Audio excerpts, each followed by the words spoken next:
दुसरीकडे मुंबईमध्ये आज राष्ट्रवादी काँग्रेसची एक महत्त्वाची बैठक होती आणि संध्याकाळी 4 वाजता अजित पवारांच्या उपस्थितीत ही बैठक होणार.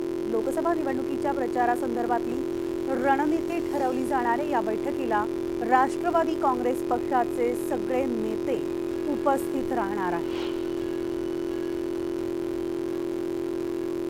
आणि याविषयी पुन्हा एकदा आपण जाणार आहोत आमचे प्रतिनिधी प्रशांत लीला रामदास यांच्याकडे.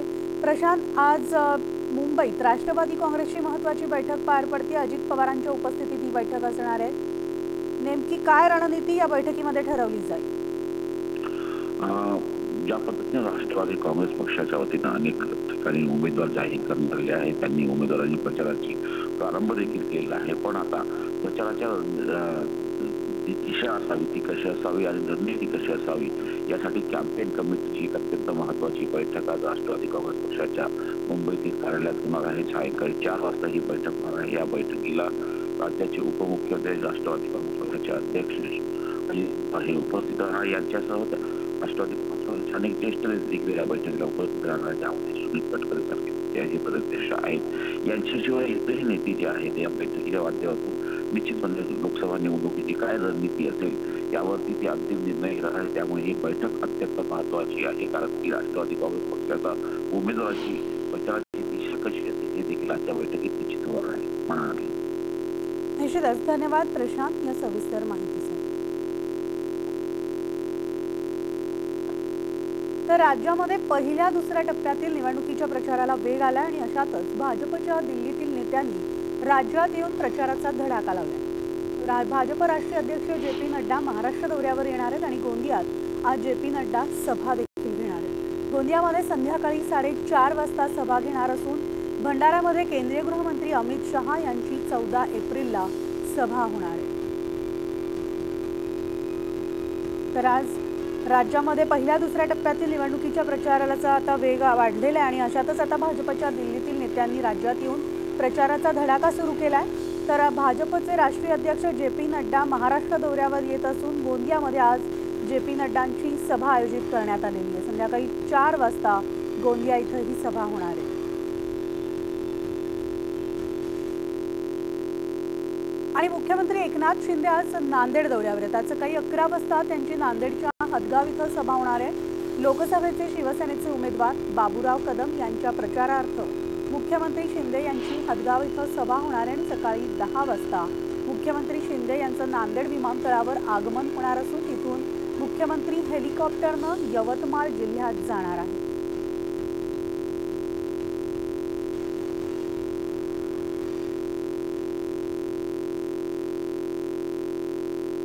निवडणुकीसाठी महाविकास आघाडीनं कंबर कसली आहे. शिवसेना ठाकरे पक्षानं आपल्या उमेदवारांसाठी आता प्रचाराला सुरुवात केली आहे. तर उद्धव ठाकरे आज पालघर दौऱ्यावर जाणार.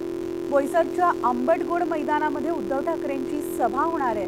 शिवसेना उद्धव बाळासाहेब ठाकरेंच्या पालघरच्या उमेदवार भारती कांबळींच्या प्रचारार्थ उद्धव ठाकरे सभा घेणार आहे. पक्षफुटीनंतर उद्धव ठाकरे पहिल्यांदाच पालघर दौऱ्यावर येणार आहेत आणि उद्धव ठाकरेंसोबत महाविकास आघाडीचे काही नेते देखील उपस्थित राहणार आहेत.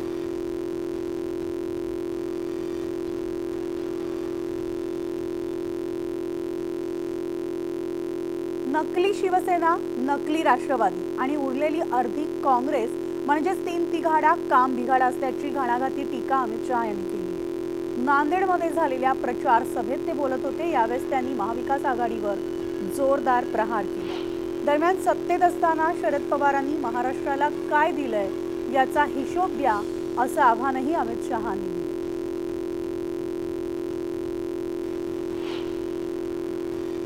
पार्टियां इकट्ठा हुई है, एक नकली शिवसेना, एक नकली राष्ट्रवादी और एक आधी बची हुई कांग्रेस पार्टी। अब ये हमारे यहाँ तो गुजरात में कहावत है, 3 तिगड़ा काम बिगड़ा। अब मुझे बताओ, ये 3 आधे मिलकर महाराष्ट्र का भला कर सकते हैं क्या?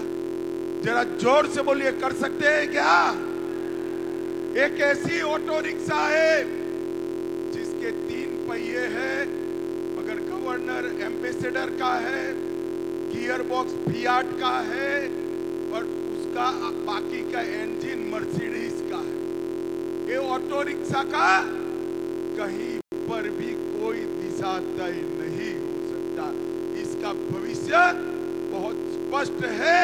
ये चुनाव के बाद आपसी मतभेद से ये सभी लोग टूटने वाले हैं। कि शरद राव जी एक बात बताइए, 10 साल तक सोनिया मनमोहन सरकार के आप कर्ता धर्ता थे। 10 साल तक आपने महाराष्ट्र को क्या दिया? नांदेड़ वालों, हिसाब मांगना चाहिए या नहीं मांगना चाहिए? 10 साल में उन्होंने महाराष्ट्र को 1,91,000 करोड़ रुपया दिया था और 1,91,000 करोड़ के सामने नरेंद्र मोदी जी के 10 साल में 7,15,000 करोड़ रुपया महाराष्ट्र को देने का काम नरेंद्र मोदी जी।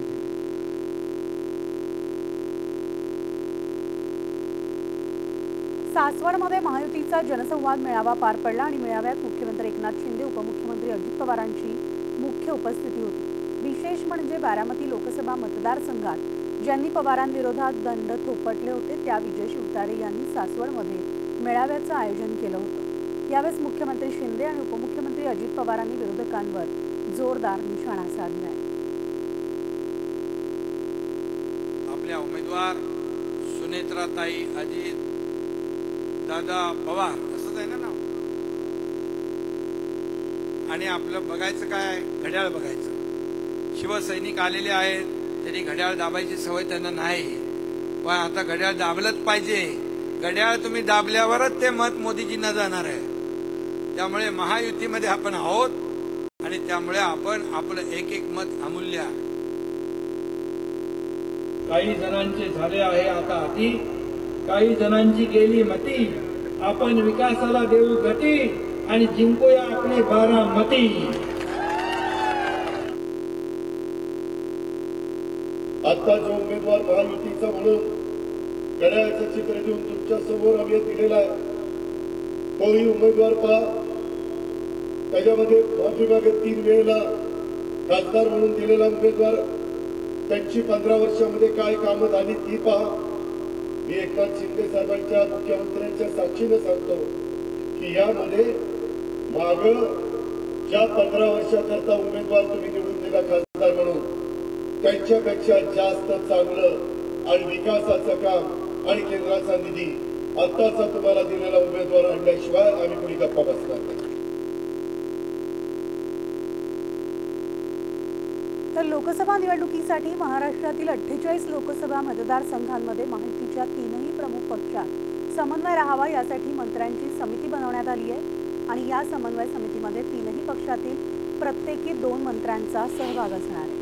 राज्यातील लोकसभा निवडणुकीत महायुतीच्या उमेदवारांच्या प्रचारासाठी महायुतीचे समन्वयक मंत्री महत्त्वाची भूमिका पार पाडतील।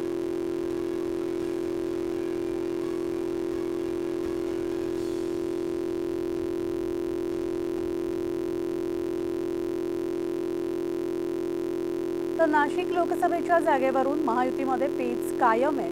शिंदेंच्या नेतृत्वातील शिवसेनेचा हा पारंपरिक मतदारसंघ आहे, मात्र या जागेवर अजित पवारांच्या राष्ट्रवादी काँग्रेसनं दावा ठोकल्यामुळे तिढा निर्माण झालाय।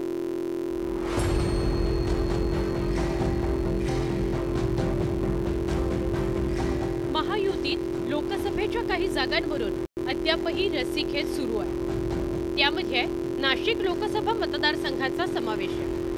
नाशिक हा शिवसेनेचा पारंपरिक मतदारसंघ म्हणून ओळखला जातो, पण महायुतीच्या जागा वाटपात अजित पवारांची राष्ट्रवादी नाशिकच्या जागेकरता आग्रही आहे आणि त्यामुळेच नाशिक लोकसभेचा पेच निर्माण झालाय। महायुतीच्या नेत्यांनी नाशिक लोकसभेची जागा अजित पवारांच्या राष्ट्रवादी काँग्रेसला सोडण्याची तयारी दर्शवल्याचं बोललं जात आहे।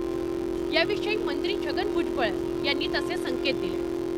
अजितदादांनी ही जागा मागितली आणि त्यावेळेला अजितदादा प्रफुल्ल पटेल यांचं म्हणणं असं आहे की वरून सांगण्यात आलं की ती जागा तुम्हाला घ्यायची असेल आणि घ्या, परंतु छगन भुजबळांनाच तिथे उभं करा, असं त्यांनी मला सांगितलं।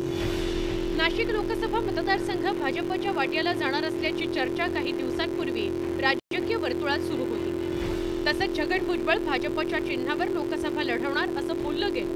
पण छगन भुजबळांनी ही चर्चा फेटाळून लावली। साहेब, आपल्याला थेट कमळाच्या निशाणीवर निवडणूक लढवण्यासंदर्भातला प्रस्ताव दिल्लीमधनं आल्याची बातमी येते। ही सगळी जी आहे साफ झूट बातमी आहे,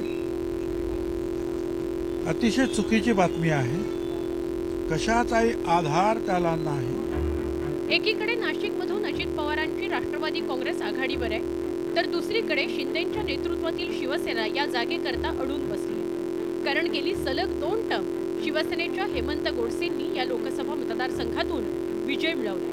त्यामुळे शिवसेना नाशिकची जागा सोडण्यास तयार नाही। नाशिकमध्ये भुजबळ भाजपकडून लढतील अशी एक चर्चा आहे, नेमकं काय सुरू आहे? असं आहे की नाशिकची जी जागा आहे त्याच्यामध्ये शिवसेनेकडे जागा आहे, राष्ट्रवादीला ती जागा हवी आहे, त्याचा निर्णय आम्ही करू। आमची आजही आग्रही मागणी आहे, मुख्यमंत्र्यांच्या कानावर वारंवार त्या संदर्भामध्ये गोडसेंनी सुद्धा त्यांच्या कार्यकर्त्यांनी सुद्धा अत्यंत विनवण्या करून सांगितलं की ही जागा शिवसेनेला सुटावी, म्हणून शेवटच्या क्षणाला ही जागा शिवसेनेला सुटेल अशी आमची अपेक्षा आहे। गेल्या काही दिवसांपासून नाशिक लोकसभेच्या जागेवरून महायुतीत बरंच राजकारण झालंय। विद्यमान खासदार हेमंत गोडसे यांनी 2 वेळा मुंबईत मुख्यमंत्री एकनाथ शिंदेंची भेट घेतली होती। तसंच नाशिकची जागा शिवसेनेला मिळणार असल्याचा दावाही त्यांनी केला होता। संभाव्य उमेदवार म्हणूनही गोडसेंनी प्रचार सुरू केला। मात्र छगन भुजबळांनी दिलेल्या संकेतामुळे नाशिकमध्ये राजकीय उलथापालथ होण्याची शक्यता नाकारता येत नाही। Bureau report, news 18 Lokmat. तर शरद पवारांच्या भेटीनंतर भाजप नेते धैर्यशील मोहिते पाटील यांनी भाजप सोडली। त्यांनी भाजप पक्ष सदस्यत्वाचा राजीनामा दिलाय। कालच त्यांनी शरद पवारांची पुण्यात भेट घेतली होती। दरम्यान 14 तारखेला धैर्यशील मोहिते पाटील यांचा राष्ट्रवादी काँग्रेस शरदचंद्र पक्षामध्ये पक्षप्रवेश आहे। धैर्यशील मोहिते पाटील असणार माढा लोकसभेचे राष्ट्रवादी काँग्रेस शरदचंद्र पवार पक्षाचे उमेदवार।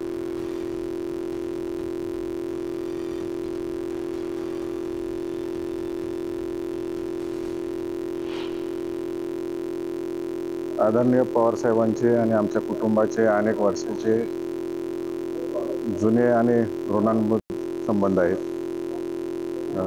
साहेबांची मी फक्त सदिच्छा भेट घ्यायला आलो होतो।